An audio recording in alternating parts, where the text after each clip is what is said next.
Hey everyone, in this video I'm going to talk about how you can learn music when you don't read music. In the professional opera world, musicians are expected to come into the first day of rehearsal with their music completely learned. And then music rehearsals are just about fine-tuning and adding dynamics and putting the group all together. Whereas with musical theater, at least in my experience, you have a week or two of learning the music and going over each harmony line and putting it all together, and then learning the dynamics on top of that. It's a little bit more lenient in musical theater. So this video is for those of you who don't read music or don't read music well, never got that music theory training, and you just want to be able to come into a rehearsal and know what to expect. Let's just talk basic music theory first. And if you already know how to read music a little bit or something, you can skip to the next chapter, which is more about how to behave in a music rehearsal. So very basically, we have staffs. We have the treble staff, which is for the higher parts, and the bass staff, which is for the lower parts. And they are notated by a treble clef or a bass clef. Each staff has 5 lines, and the notes are little black dots or little hollow dots that go on the lines or in between the lines. So if a note is on the low end of the staff, it's going to be lower in the range. And if it's on the higher end of the staff or above the staff, it's going to be higher up in range. Okay, so when you're looking at your music and you're learning your harmony line or your melody line, that will give you a little bit of guidance in how the melody or harmony line goes. So you can kind of get a sense of where the notes go. And then also the darker notes, the black notes, are usually quarter notes or eighth notes or 16th notes. So they're shorter in length. The hollow notes are half notes or whole notes, so they're held out longer. And that gives you a sense of the rhythm.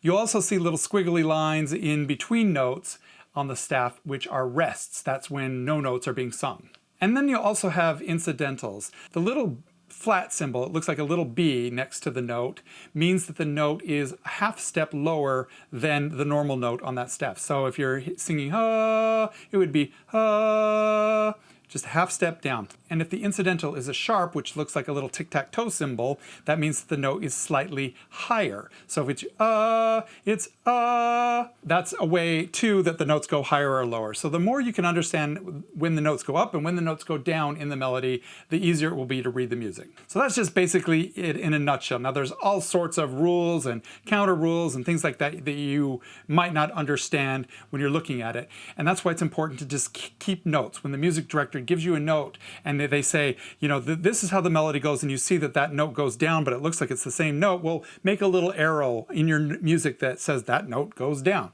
And then that way you'll learn it a little bit faster. Now let's talk about some other basic tips of how you can learn your music faster and better. First of all, almost every known score out there has some sort of cast recording. If you get the cast recording, listen to that over and over and over again. Most of the time it's going to be pretty accurate, and you will be able to hear how the music sounds with the full orchestra and all the different voices added in. However, you got to be careful because sometimes singers in those don't follow the way that the music is written, and they elaborate a little bit.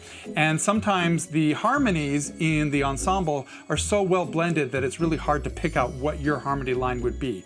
But it nevertheless helps to be familiar with the music, so listen to the cast album if it's available. And then also MTI, which produces all these musicals and sends out the scripts and scores and stuff, they often have tracks available for you to listen to. So ask your stage manager or director if those tracks are available. And then there's also something called Rehearse Score, which is a piece of software that many shows are put into, that you can learn each line of a harmony, and it kind of helps you coach you through it.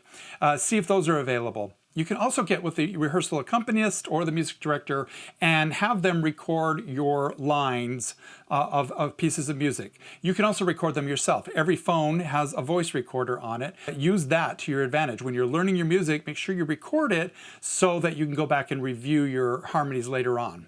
Now, a little trick that works for me when learning harmonies is to try to think of your harmony line as the melody of the song. Sometimes we get the melody of the song stuck in our head, and it's really hard for us to hear how our harmony line fits into it. When you're learning your harmony line, if you just learn it solid, like it's the melody of the song, and just sing it loudly, it will help you find the placement of that harmony within the other parts. I'd like to thank my top tier Patreon patrons. These folks have been instrumental in keeping this channel alive with their monthly recurring donations, and I really, really appreciate it. So here are their names.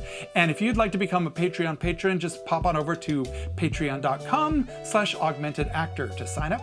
Now let's talk about what to expect in a music rehearsal.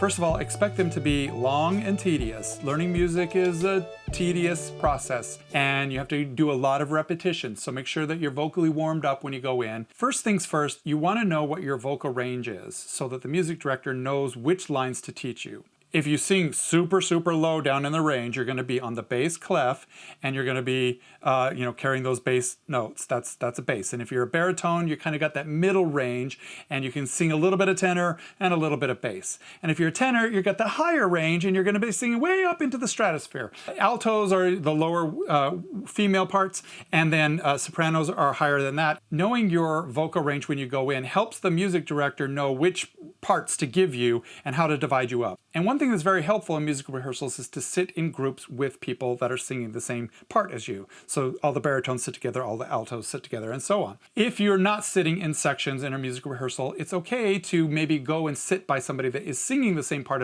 as you, because then when you're listening for your part, you're hearing other voices sing it, and that makes it a little bit easier to pick up your part. When you're in music rehearsals, you want to make sure you're keeping notes. If the music director says you need to recognize this rest there, circle that rest. If they say to take a breath at a certain spot, make some little train track marks in your script that says there's a breath there. If you're singing a certain line, circle the first note of that line so you know where you're going. And if you split off differently than somebody else, make sure you circle the note there so that you can kind of map it out later. And if they give you any dynamics like start small and grow larger, that's called a crescendo, or a decrescendo where you start large and you go smaller, you want to mark that in your script too. Any notes like punch this or use diction on this, that kind of thing.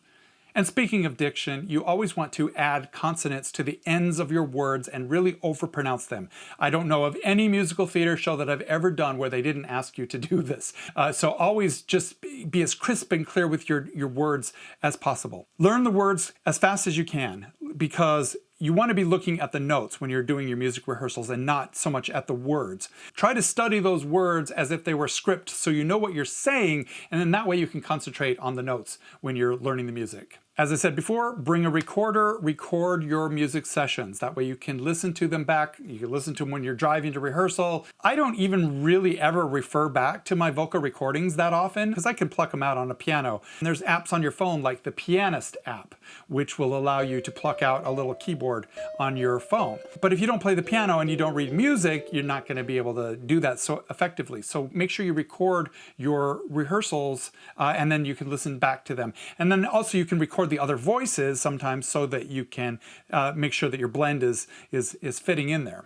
Now, I'd like to talk about what music directors are usually going to expect in music rehearsals. First of all, they're going to expect you to be focused and quiet. So when you're not learning your part or you're not singing your part, you should sit quietly and pay attention and be following along with the music so that you don't miss any notes that are given to another vocal range that might apply to you later, that you're one step ahead of the game. And secondly, you do not want to hum your part when somebody else is learning their part. So perhaps you got the alto line and you're trying to get it in your brain, and then they're teaching the soprano line. Do not hum, even quietly, because that makes the music director think that somebody in the soprano group is doing it wrong, is singing the wrong line. And it often sounds just muddy and messy. And they really need to focus on making sure that everybody is on pitch and on key and getting it right.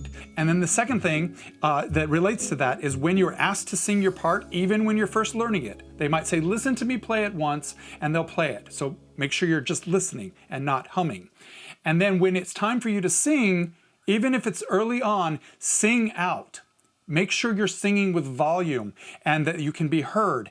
And even if you're not secure on the notes, and even if you don't quite know, it's important that you sing out as best as you can so that the music director knows where you're making mistakes, where people are getting off pitch, where people are messing up the rhythms or the words or anything like that, and then they can go back and review that. But if you sit there and you're meek and quiet and you just don't quite sing out like that, then they don't know that something's wrong. And then when it comes time to perform, You don't know if you're wrong. So make your mistakes big. And then overall, just to understand that you have time to learn music. You usually have a couple weeks to get it into your bones.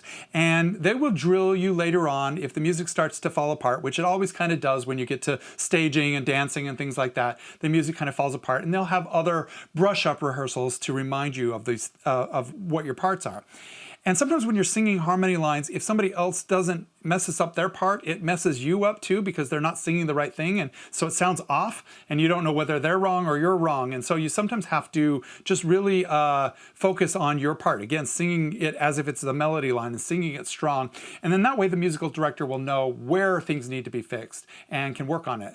But just know that it's a process, and things will sound messy at first, and then they'll get stronger, and suddenly something will click into place, and suddenly you'll have them. You'll know what you're supposed to sing, and you can sing it with gusto. And that's what the fun aspects of music rehearsals are. So I hope this helps you understand a little bit more. If there's something I didn't cover and you have a question, feel free to ask it in the comments below. And if you're interested more about the musical theater process, I have a video you can watch here on your screen right now that talks you through some of the musical theater basics. Talk to you next time.